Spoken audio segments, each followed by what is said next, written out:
Today we're crafting a 1950s detective film-inspired photo look. Start by converting your image into a soft monochrome base using gradient map. Add a brownish tint to shadows to simulate old film stock.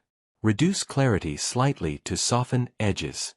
Now introduce strong directional lighting by painting highlights on one side of the subject using a low opacity brush. Add cigarette smoke, fog, or window blinds shadows across the frame for storytelling. Apply grain to give it an analog feel, and finish with subtle film scratches around the borders. 11 donne. Your image looks like a dramatic detective movie still from a forgotten noir classic.